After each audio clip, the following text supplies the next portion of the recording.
Enrichment, Enlightenment, Transformation. Rabbi Yisroel Cutler, the spiritual leader of Chabad of Cary, North Carolina, guides anyone who has been searching for a meaningful life and conscious living. Join our discussions about the mundane, our daily activities, and then infuse every day with a spiritual twist from the inspired sages of the Talmud and Jewish mysticism, which many call Kabbalah. We learn from the root source of all religious monotheistic traditions and delve into the symbolism and levels of meaning from biblical stories.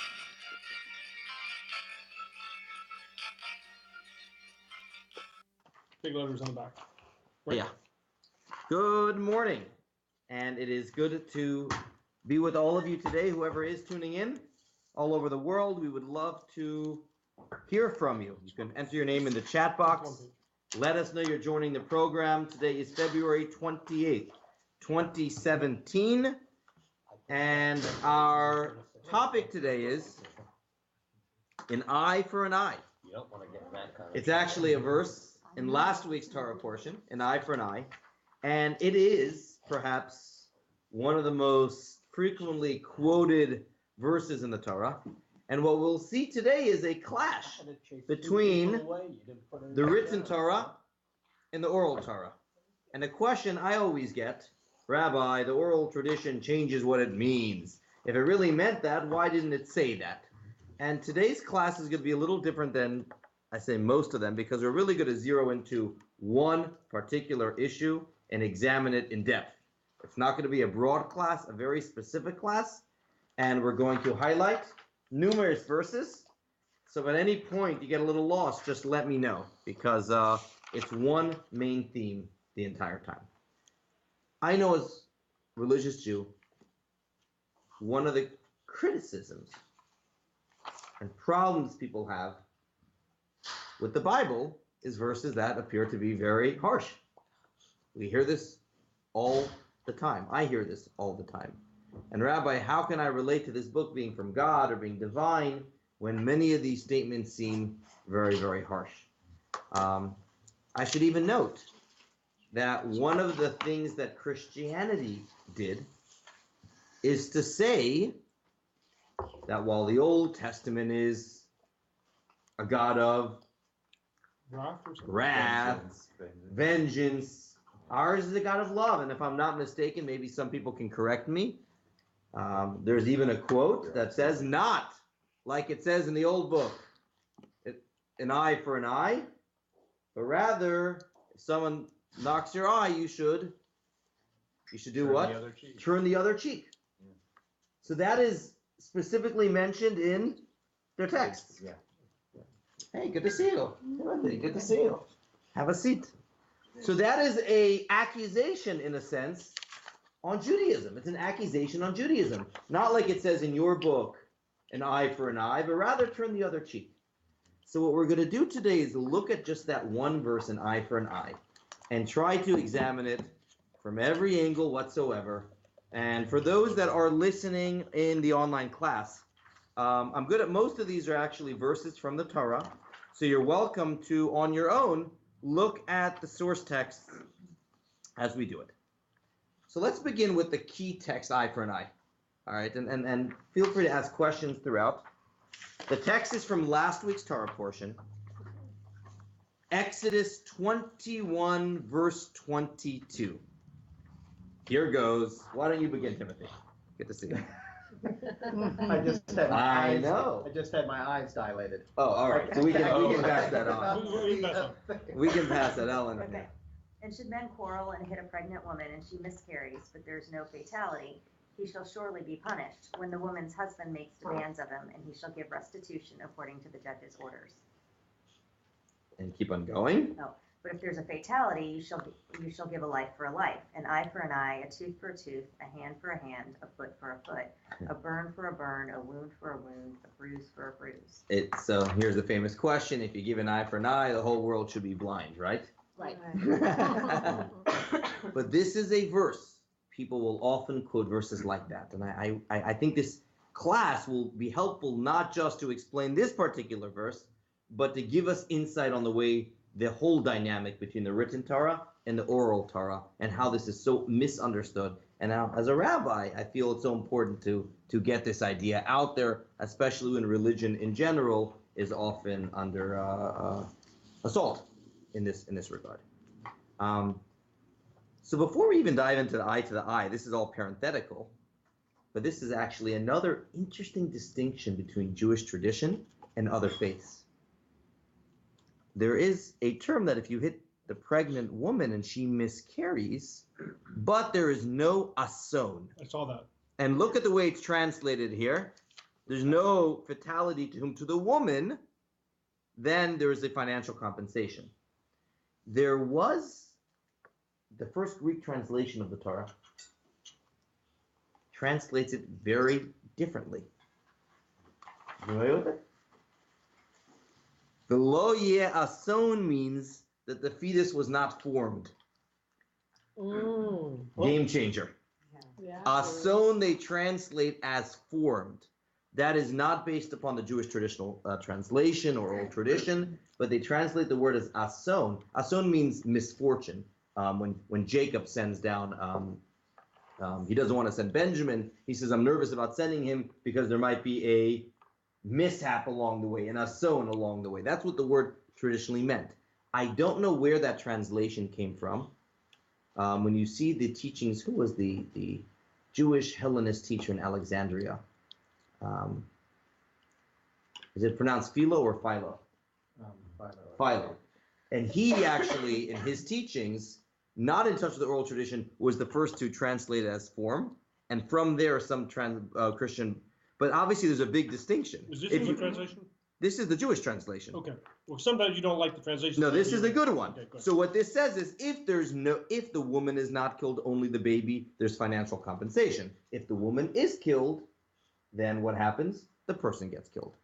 But what comes from here is that killing a fetus is not considered, A crime. well, not considered a crime, but not considered Murder. murder, which is actually a very big, I mean, this, That's a leap. Oh, yeah. It's a bit of a leap. well, that's what it says here. If there's no fatality to the woman, there's just financial. It's a lesser punishment. Correct. For the. Well, it says But- that she miscarries. Right. So she does miscarry, That but means there's no clearly- murder. Clearly here it says that, but there's no fatality. It's implying that yes, the fetus is terminated, but the woman didn't die. And they say that is not A a fatality. fatality. And so that therefore is saying that the death of the fetus is not yet the level of murder, is what this says to me. Correct. In this other translation, it says if the fetus is not formed, then it is financial compensation. But if it's formed at that point, then they translate it as a life for a life. Where does it say that? That's other translations. It's not an accurate That's the translation. mistranslation. But this is a distinction for those that would claim that in the Bible, a life, even before it's born, is a full life in every way. Okay. The Jewish translation here does not seem to signify that. Now, let me say, I don't want to. This class is not about abortion. That's the famous question when life begins. And one person says conception, and one person says when it leaves the mother's stomach, and then one person says when it's fully formed. And they ask the Jew. The Jew says, when does life begin? When the kids go to college. Okay. On a lighter note.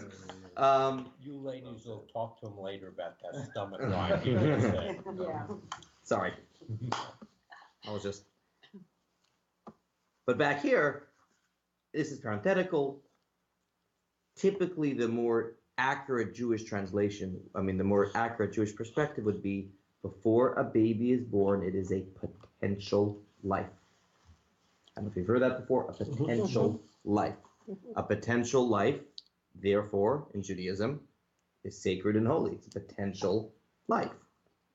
But it is not a life.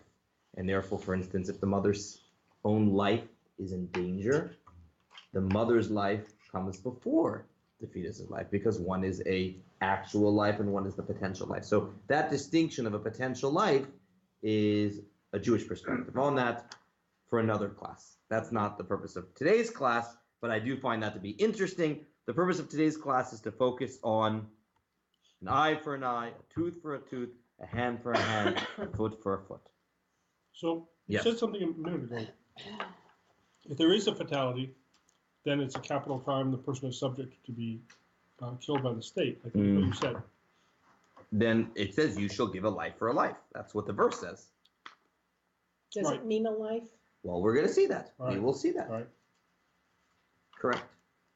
Especially because in this case, in this verse, was it on purpose or accidental? Accidental. I mean, the fight was on Accidental. purpose, but the actual loss of life was not. So correct.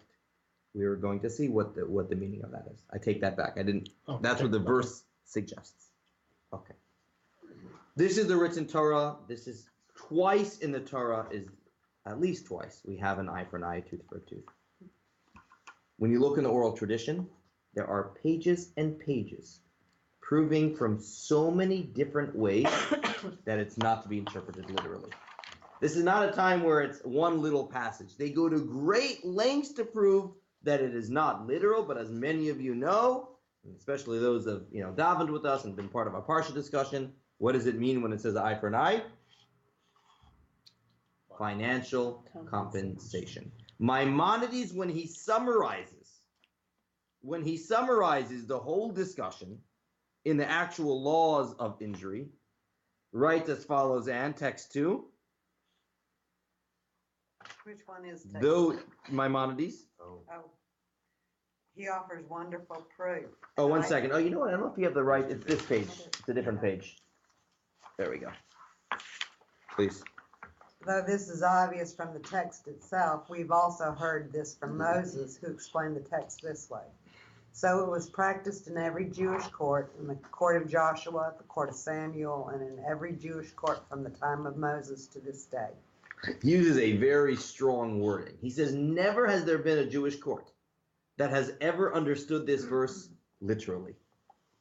This was passed down from Moses. This was practiced in all Jewish courts. Never was there an actual eye for an eye literal. It always meant financial compensation. And in the Talmud, he goes and approves at great length that. We're just going to do some of those verses. Well, can I yeah, ask a question? sure. Does that mean that these two men both would have fled to one of these sanctuary cities? That's a good question. What you're asking, Anne, is elsewhere in the Torah, it specifically mentions that if someone kills someone accidentally, there is another punishment for them, and that is they have to run to a city of refuge. There was a totally different mitzvah. So what you're asking, Anne, is how could you say this accidental murder is a life for a life? Doesn't that contradict the whole concept of city of refuge? Good question. But is it actually accidental? Is accidental when there's no violence? Accidental Oh, is good. when Oh, you... good point. Because there's a couple. Very good. While they may not have intended to hurt the woman, they were very culpable in the acts. Correct. I mean, accidental yeah, is yeah. when, you steer wrong because there's Right. a squirrel in the road. That's Correct. Right. And Yeah. indeed, Good. elsewhere in the Torah, in the laws of manslaughter, it defines what accidental means. Accidental means without negligence. Here there was negligence. Right. Good. So that's an important point.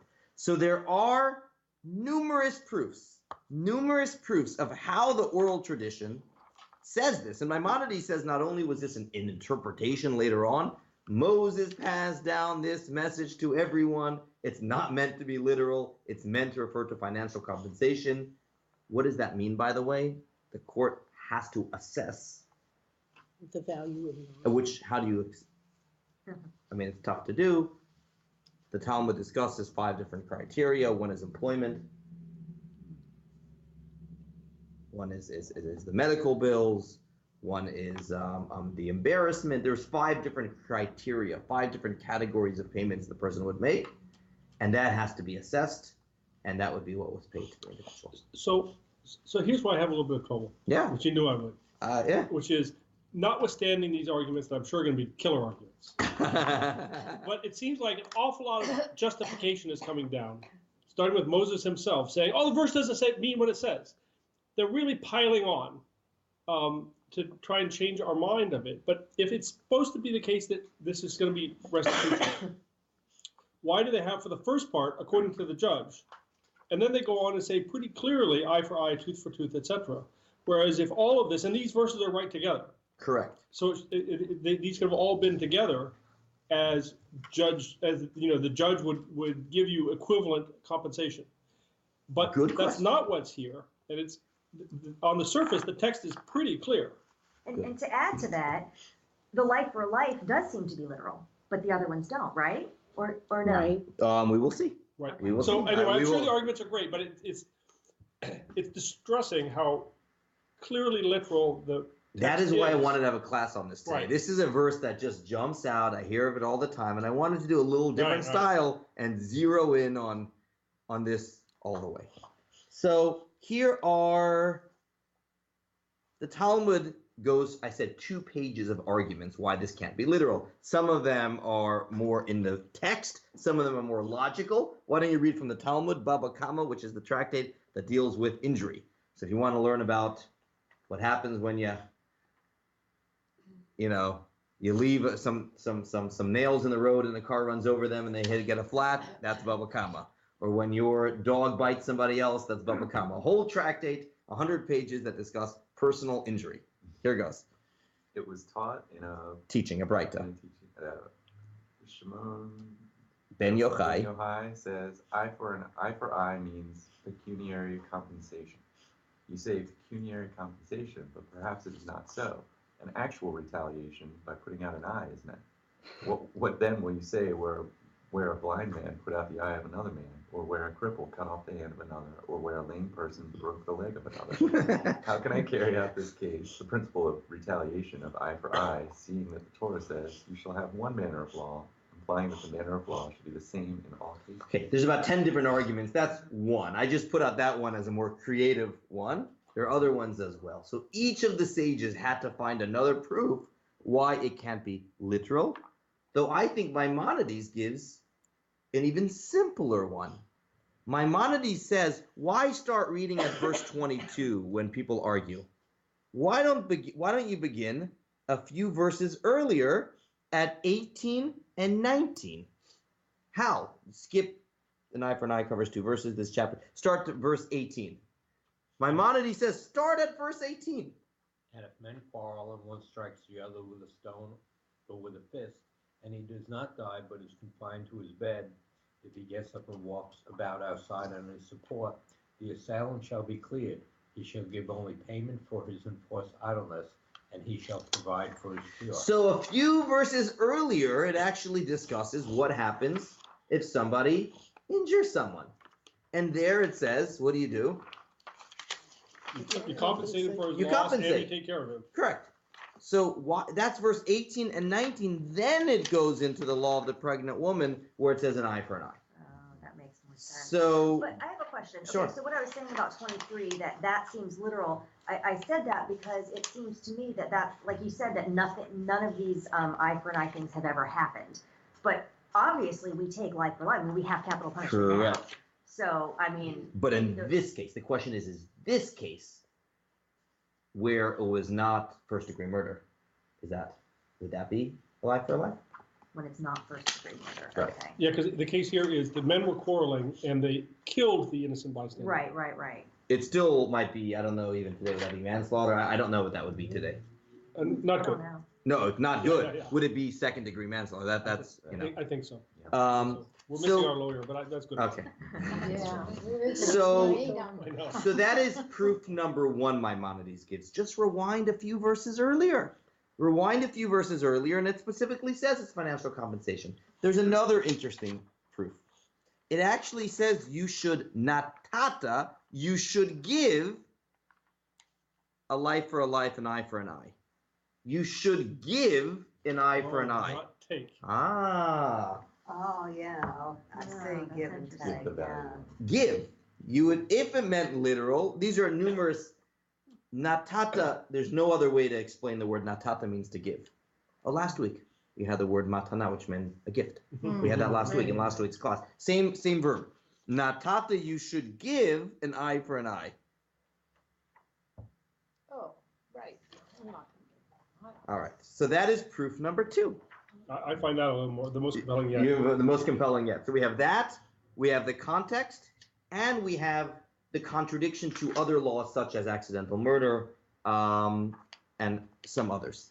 There was a 17th century sage or scholar, the Vilna Gaon, who came up with, he was often would bring, Hal, this one's for you, gematria and other sorts of ways the Torah encodes a message.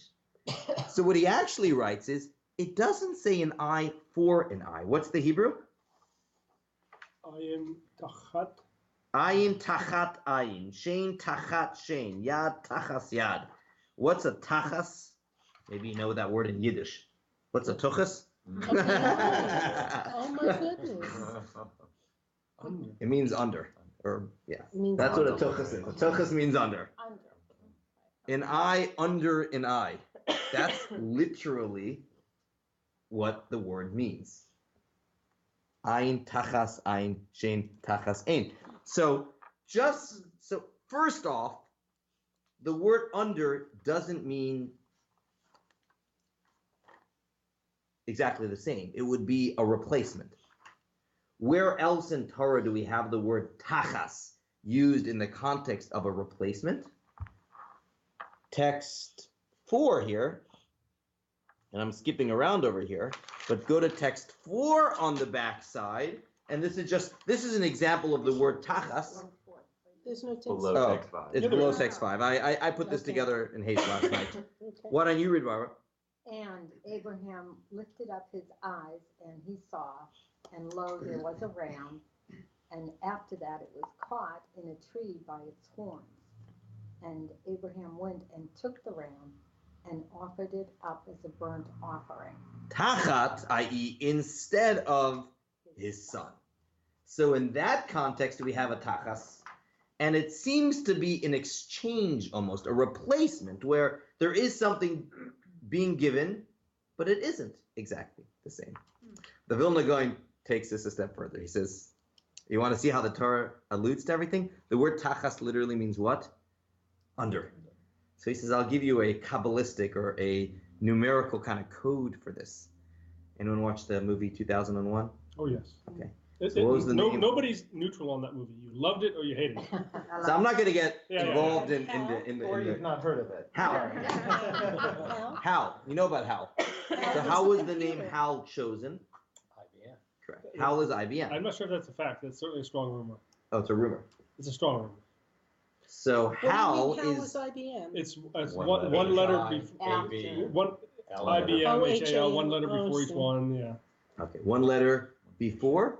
Before H is the before- I, Okay. I, the A, I and see. the, yeah. So comes along the Vilna Gaon a couple of centuries before the movie 2001 and said the word tachas means under.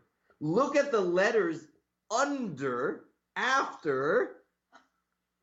Again, this is an illusion. This is not pshat, Brian. This is not literal. But he says, I want you to look at, and I put over here in the alphabet, the word for an eye is ayin. Look at the letters after each one. And instead of ayin, you actually get the word kesef. And kesef in Hebrew means money. money. So money for the eye. Again, this is an illusion. But he says, tachas under, go look at the word I, but instead of ayin yud nun, look at what's after the ayin, what's after the yud, what's after the nun, and you will come up with a chaf, samech, and fei, which spells the word kesef. Okay. So now we have our fourth proof. But the tet didn't count next to the yud Which one?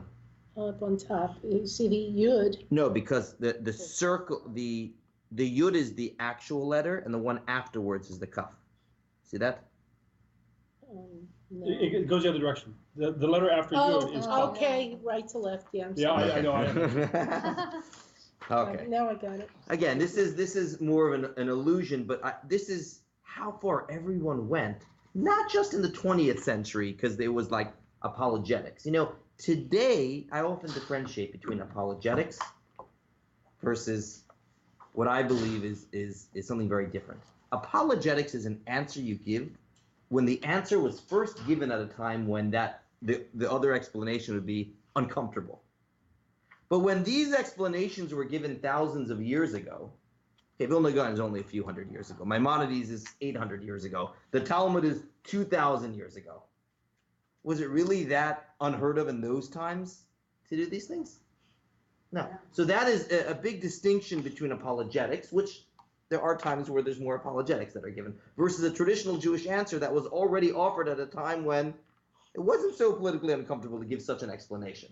So we're still left with Brian's question and many others. All right, this is all nice. Why say it this way? Why say it this way? I mean, why? Why make it so easy to misinterpret? Correct.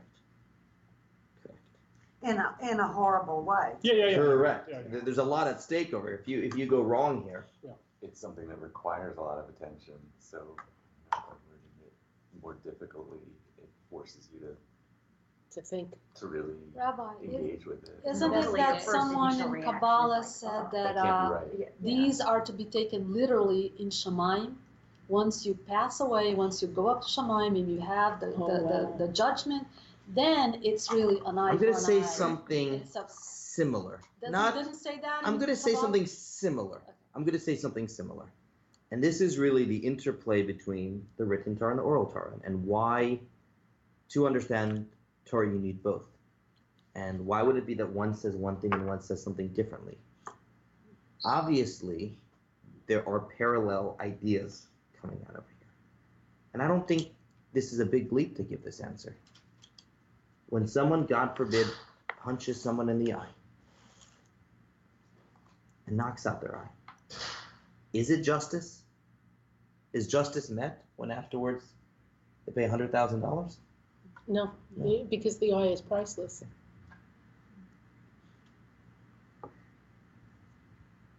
And if the Torah would have only worded, this is what should happen, one could come to the faulty conclusion that it's just about money.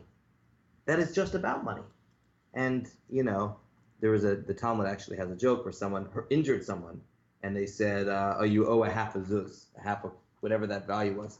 And they took out of their pocket, and all they had was a full zuz, not a half a zuz. All right, and it was a bad quality coin that wasn't easily exchanged. All right, I'll knock the other one. Here's a zuz. In order to make sure that doesn't happen, and especially in old days where people with power could have done this, buy their way out of this. But luckily, that doesn't happen anymore. The Torah, therefore, words us. I want you to know something. In some reality, if God forbid you hurt someone, you're now missing an eye. You're now missing a leg. You're now missing an arm. And here we have a distinction that I don't know if it exists, maybe it does in other cultures, between deserved punishment and actual punishment. Between spiritual punishment and what's handed down in this world. In this world, the best we can do, unfortunately, in a very limited and what's the best we can do in this world? Money. I mean, it's a silly thing that is what it is. Try to make it right. What? You try to make it right with what you have. Correct. And in this very limited world, the most we can do actually is money. And the oral tradition comes and says that actually is what happens. The written Torah, however, gives another reality. And it says, in some realm, this is the deserved punishment. Or in the words of Maimonides here, Maimonides writes in text 6, where are we up to? Brian? Could be up to me. Causing bodily injury is not like causing monetary loss. One who causes monetary loss is exonerated as soon as he repays the damages. But if one injured his neighbor, even though he paid all 5 categories of monetary restitution, even if he offered to God all the rams of Navayot, he is not exonerated until he has asked the injured party for forgiveness and he agrees to forgive him. Okay. And even then, of course, what has been done has been done. But There's doesn't that seem like unfair justice in that rich people, that's not gonna necessarily hurt them as much as monetary for poor people? Any thoughts before? Yeah, because money doesn't come from the rich person. God gives him the rich that he has the money. So. But if anything, and this explanation should make you feel better. The Torah is saying the money alone doesn't suffice. That is the best we can do in this world, but the money alone does not. So there was a writer in Israel, and I want to get his name over here. I have it in my notes. One of the Hebrew writers in the Alexander Ziskin Rabinowitz, who was better known by his abbreviation Azar. And he was one of the leaders. This is pre-Israel, and when it was still British Palestine. And there was a rabbi there, Rabbi Avraham Kook, who later became famous as the first chief rabbi of Israel. But this was in the 1930s already. And he was already an influential rabbi. He was the rabbi of the city of Jaffa then. And he met and he befriended many of the Hebrew writers and intellectuals at the time. And one of his contacts was this Hebrew writer, Alexander Siskin Rabinowitz, who was one of the leaders of the Polei Tzion movement, which was anti-religious, very socialist, one of the Zionist movements at that time. And they had a conversation. And as the years, Rabbi Alexander Siskin Rabinowitz, known as Azar, got closer to him and they became close friends. Once Azar asked Rabbi Kook, how can the sages interpret the verse an eye for an eye as monetary compensation? Doesn't this contradict the pshat? He's like, I get all this. Doesn't this contradict the pshat? So Rabbi Kook answered this way. And he uses Kabbalah. He says, the Kabbalists explain that the written Torah is God as Father. In the oral tradition, is God as our mother. And again, this today may not be seen by all as a, but this is what he says. But that is the metaphor that the Kabbalah gives. So this is what he tells them. When the parents see that their son did something really bad, how do they react? He turns to this Azar, and this is back in the 1920s when, the kid got a good smack, right? So he says, what happens? The father immediately raises his hand to punish this child, but the mother, full of sensitivity and compassion, says, please, please, don't do that, don't do that. And she convinces her father not to do it. This is the example he gives. He says, the onlooker might think that the drama was superfluous. In the end, the boy didn't get the punishment. The mother was right. The mother won. Why make a big show of it? In fact, the scene provided an educational experience for the son. Even though in the end he was only lightly disciplined, going through this made him understand that he was deserving of more. Now, this is 1920s, different times. Spare the rod and spoil the child was the motto then. Okay, this different times.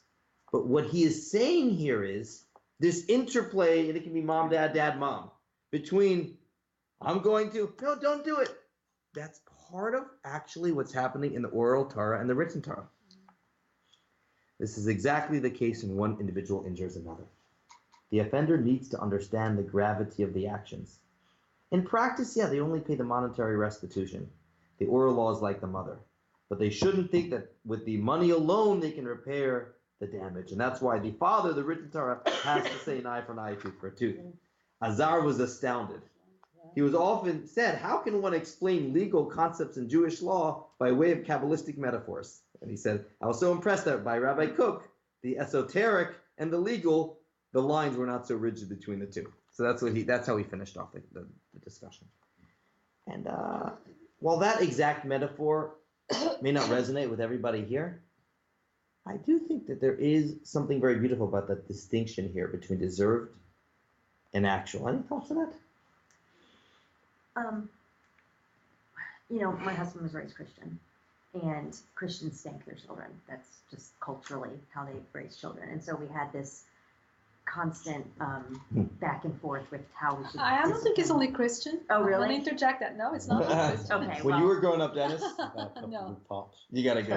Yeah. All right. Well, it may be my generation. Yeah. That I know my age don't spank their children. Anyway, so it was always really interesting to me, like reading through the Torah and how like God keeps saying over and over, this horrible thing's going to happen if you don't obey, and it doesn't happen. You know, or it takes hundreds of years right. or whatever. You know what I mean? That's And interesting. so I don't know. It's just always an interesting like. So that's the way I'm understanding this, and I think this is an important idea when we look at many of the punishments in the Torah, because I think we have on one hand some faiths today that obviously, unfortunately, we read about it in the news and whatnot, where we see crimes against humanity and horrific things done for crimes or not even crimes, versus those that will say, all right, so none of this has any relevance at all and all morality is relative. And this interesting distinction in the Torah, the way I understand it, between deserved and actual. Today's, we're not going to have a discussion about capital punishment in biblical times, but as many of you know, I pointed out on many different occasions on Shabbat, the Talmud mentions that if it happened once in 70 years, anyone hear this? If a capital punishment happened once in 70 years, that Bet Din had a reputation of being a bloody Bet Din. That's what the Talmud says. That's how rare it was. Because the conditions the Talmud lays down, there had to be two witnesses, and the two witnesses had to warn, and the person had to say, I don't care about the warning. It lays down so many conditions that practically it almost never happened. And yet, the Torah, when you read it at face value, is very harsh that way. And this is the distinction that Rabbi Cook pointed out. This is what Maimonides says. And I'm trying to think of practically in life today what that would mean. Maybe it means on one hand having our own personal standards and not wanting to compromise on them. At the same time, being flexible with others, compassionate towards others, understanding of others. I think we live in a time today where unfortunately sometimes we feel that there's only two options, and one is not having any standards, and the other is you hate, you are not compassionate, and there's this middle line of maybe I have my own standards, I have my own opinions and my own beliefs. At the same time, I'm compassionate and understanding and not judgmental, and I'm trying to see how to deal with, and there can be both of these two sides that coexist at the same time. That's what I'm thinking when I'm reading this. Any other thoughts on that distinction? You know, it seems like to me, because I hear this all the time, where's my justice? And I mean, you can look at a lot of my clients, there is no justice. They don't want money. They want this person punished. And, and when you say, well, there just really is not a law that's going to allow that punishment. So you can see that in many ways, people are going to say there is no justice on earth. Well, I don't, there's a lot in this world from the first murder of Cain and Abel. We see there's not always, there's a lot in this world that we do not understand. And for me, certainly the belief in Olam Ha'emes, a true world, a spiritual world, that helps. For me, that's one of the strongest proofs that there is another world, is the fact that there is so much in this world that we don't understand. And we do believe that there has to be accountability at the end of the day. That helps me, certainly my belief of. Rabbi. Yes. I just noticed a note a comment from Debbie, and she's saying, seems the perpetrator and victim have a close bond relationship made in heaven. That's for sure. Do you think that's true? The person who wronged you, you have to. Yeah, you're going to meet them certainly again. those that want to get more Kabbalistic, will actually turn this into a discussion on reincarnation. Absolutely. That's saying that not only will it happen in heaven, but it'll actually in this world as well. A tikkun, a rectification has to take place. That's for another discussion. But and by the way, we even see this idea. The last text I bring today is you don't even need Rambam, Maimonides for this. There's actually a text itself in the Torah that suggests this distinction. So this, I think, is the proof for this idea that the Torah, even in the written Torah, even in Scripture, there is one place that suggests this distinction between actual punishment and what spiritually might happen. Text 7. No. And if a bull gores a man or a woman and that one dies, the bull shall surely be stoned, and its flesh shall not be eaten, and the owner of the bull is clear. But if it is a habitually goring bull, since yesterday and the day before, And the meaning of that is it already happened 2 different occasions. and its owner had been warned, but he did not guard it, and it puts to death a man or a woman, the bull shall be stoned, and also its owner shall be put to death. Insofar as ransom shall be levied upon him, he shall give the redemption of his soul according to all that is levied upon him. Whoa, hold it. What happens to the guy? He has to pay money. Well, I thought we said. No, he's put to death. Well, 29 says one thing, 30 says something else. He shall give the redemption of his soul according to all that's levied upon him. What does that mean? It That means means that in giving some up his realm, redemption. he is responsible for the loss of life. He kept this pit bull, or in those, I mean, whatever the modern day equivalent would be, that had a reputation of God forbid. Yeah. So he's responsible. And yet, the Torah also says he's not put to death. The word in Hebrew, by the way, is kapara, which means atonement. He pays a certain amount, redeeming his soul, and he lives. So here also, verse 29 says one truth, and verse 30 says another truth.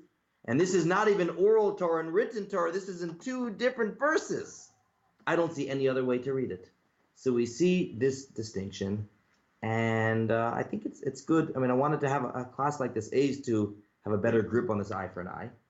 And B, is to try to think how that might apply in our own life, this distinction between, on one hand, having rigid things that we strive for, and at the same time, the compassion and the flexibility afterwards. It's Rabbi interesting that North Carolina has this law about dogs. That what? Dogs can bite twice. It's the 3rd bite. Really? If a dog attacks a person, the owner isn't liable under law until the 3rd person is Really? attacked by the dog. Even if there's death, even if someone's killed? What? Or just the bite? You might not know. I would imagine if there was a death, that dog is immediately put to death. Well, No, sure, I'm of talking course, about of what course, but happens the to the owner, person. Oh, the The owner. owner. Okay, yeah. Rabbi So in Leibel- practice, the person was never killed. Let me make that clear. In practice, the person was never killed. They paid an amount. And yet, in verse 29, it says the owner shall be put to death. But that isn't what happened. So that is a proof, in a sense, of this distinction. Pam. Rabbi Leibel Wolf has a 60-minute shiur that comes every week. I don't know if you get that via email. Okay. Yeah, you subscribe to his Okay. site. He was here, remember? Yeah, of course. Yeah. So then one of 3 weeks ago, he had one thing that says negligence. He was talking about negligence for 1 minute. He said, we as Jews are supposed to live in the moment, in the present. Mindful. Mindful, Correct. exactly. So when you're not mindful, then you can become negligent. So in order to counteract this proclivity or whatever to be negligent, Correct. you counteract it or combat it by trying to be mindful, trying to live your life mindfully, being the. So I guess my take home here, taking this very practical, is when you're behind the wheel, Yeah, right? that's right. No text. When you're behind the wheel, no text. I'm saying, Pay talk about something very practical. God forbid, what we're learning here today is if you injure someone, money can never take care of that. That's what we're learning here today. It's a imperfect world that God created, in which that's the best we've come up with. But in one realm, it doesn't. So if we're looking for a take-home, I think the mindfulness and the kavanah, that's why the animal is given 3 times before you have to pay complete damages. If a person injures someone, it says even if it's an accident, they have to pay full damages in the Torah. Because there's no such person has to be kavanah. Person, we are mindful beings. We're responsibly mindful. And I guess the take-home here is how important we have to be with other people in all ways. In all ways. Dennis, you're going to say something. I don't know if I should say it or not. When I was a little boy, I was riding my bicycle and the dog bit me twice. And so I went home and got my baseball bat and it didn't bite me again. What happens when you go with the That's how you do things. That's good. South. That's good. That's good. It's interesting, I don't know the wording in the Hebrew, but the bull shall be stoned. and I'm taking it to mean the bull is dead. Yeah, it is. But the owner shall be put to death. Is it that the community now says, you know, this person took no control over himself. We're going to put the person out of the community in our relationship with them. So he's going to be the walking Kind of dead. dead. Yeah, I mean, in practice, there's no place that said in halacha you have to put that person in you know, what used to be excommunication. There isn't any of that. But it is interesting the difference in the wording here, and I hope by doing something a little bit different than we normally did, it gave us an insight on this verse, and the take home, I guess, is different for each of us in our own lives. For those of us that have a proclivity, you know, from time to time we can get harsh with our own standards. Maybe we demand a lot of ourselves, and therefore we do the same to others. I think it's important to recognize the oral tradition, the mother, the soft side, the compassionate side, and to realize how both of these can exist at the same time, or at least as best we can have both of these truths together. So hold it over here. Thank you to the online community. Amnon, any questions? Nope, nothing else. All right, we will be back, God willing, next week with another class, back to our more usual type of discussion. Everyone have a wonderful week. Interesting with my accident.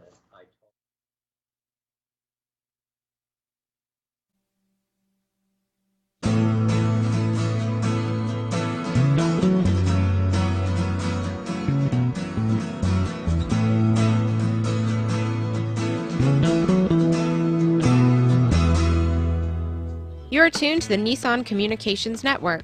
If you tuned in too late, you can always watch each program in its entirety or download an MP3 audio file of it in the archives section on nissancommunications.com. Don't forget to subscribe to our YouTube channel, follow us on Twitter, and like us on Facebook. Sponsored by Atomos.com, makers of quality video recorders and converters, CarolinaApparel.com, and DeltaForce.net.